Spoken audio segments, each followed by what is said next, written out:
All right, AP Stat, let's start these examples. It's going to be fun. Okay, so this is your first example in your Unit 5 notes. All right, so we have AP scores here, and I've given you a discrete probability distribution. I've got AP score outcomes listed at the top, 1, 2, 3, 4, 5, and their matching probabilities. So the first thing I'm going to do is find the expected AP score. So there's a couple of different ways you can go about doing this. You can use your formula and show your substitution here. Well, you don't really have to show your substitution, just the formula itself. And you're going to have the formula chart on the test, so you can just write it that way if you want to. And then, of course, on part B, we're finding variance and standard deviation. So remember, the variance is the standard deviation squared. So it's going to look like this. And I'm going to show you how to do this in Staplet, because that's the easiest way to do it. Okay, so then of course your standard deviation will be right here. Okay, so I'm going to go to Staplet, so staplet.com, where we've been 1,000 times, and I'm going to choose this discrete random variable.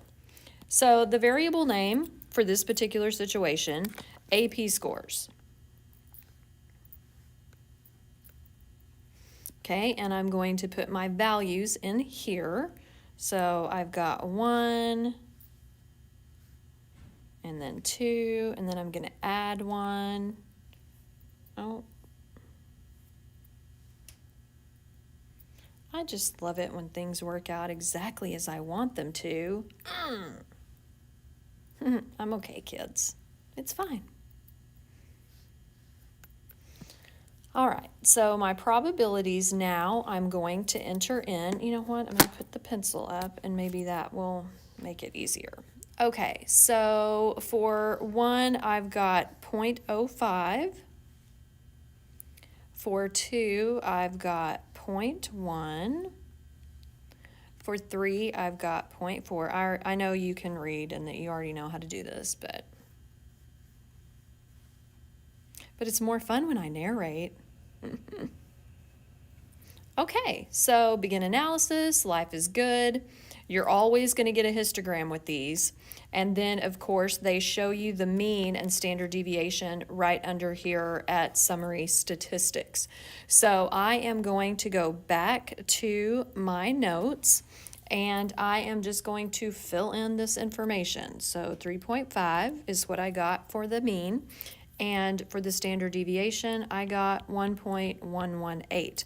When I square that, I get 1.25 for my variance. So this is my variance right here. This is my standard deviation right here. Okay, so the expected value, of course, you could find by hand. So you could do it this way if you wanted. So your expected value would be 1 times 0.05 plus 2 times 0.1 plus 3 times 0.4. I didn't mean to put a decimal right there. Plus 4 times 0.2 plus 5 times 0.25. And it is totally up to you how you want to do this. If you want to do it by hand, great. If you want to use Staplet, great. If you want to use your graphing calculator, that's great too. All right, so that's example 1. Now let's scroll down here to example 2. Notice right away that example 2 does not give you the table. You have to create the probability model for this.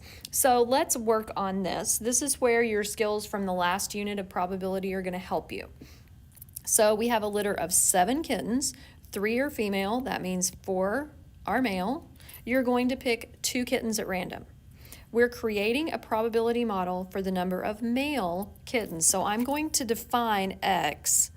That's going to be my variable, all right? I am going to name it or call it male kittens because my probability distribution model is going to be about male kittens because that's what I was asked to find. So then I've got my probability of X and X here.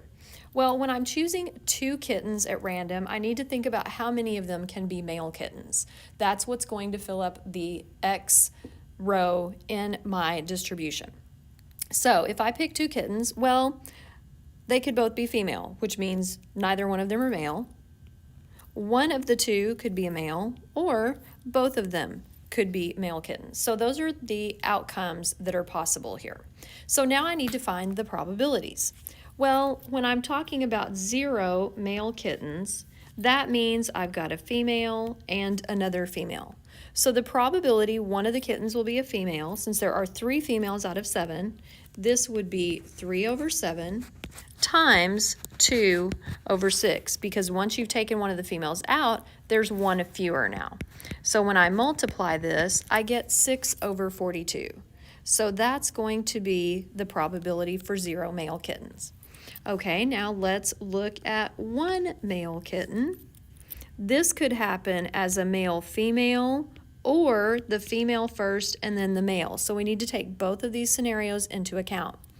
The probability the first kitten is a male is going to be 4 out of 7, and then the probability the next kitten will be a female will be 3 out of 6. One fewer total kittens, but still all 3 of the females to choose from. So this is going to be 12 over 42. Or I could get a female first, and that's going to be 3 out of 7 times the male second, 4 out of 6, which would be 12 out of 42. So those are the 2 possible ways I could get 1 male kitten, this way or this way. So I've got 24 out of 42. Now the probability of getting 2 male kittens. Well, that's going to be 4 out of 7 times 3 out of 6, which is going to give me 12 out of 42. Rather than finding that probability, you could have just added the 6 and the 24 and then subtracted it from 42 to figure out what that numerator is going to be. So I want you to notice that when I combine all the probabilities in this distribution, they do add to 42 over 42, which is 1, so we're good to go. Now we're going to find the expected number of males and the standard deviation. I'm going to do that exactly the way I did it in the last problem. So I'm going to go to Staplet, if I can manage it. Okay, so I'm going to start over with my discrete random variables. The variable name this time is going to be male kittens. And I can have 0 male kittens, and that probability is going to be 6 out of 42. Or there can be 1 male kitten, and that probability is 24 out of 42. Or I can have 2 male kittens, and that probability is 12 out of 42. Okay, so we're going to begin the analysis here. There's my mean and standard deviation down in the corner. Life is good. Easy peasy, lemon squeezy.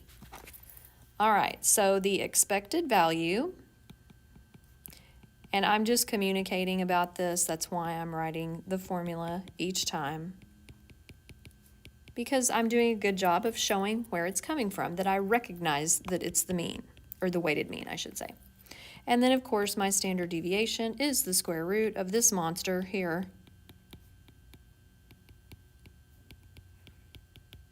Hey, at least we don't have to substitute in, though. That, things could be worse. Okay, so that's what that would look like right there. Awesome. Okay, I'm gonna do some more examples in separate videos so you don't get overwhelmed with the length of this one.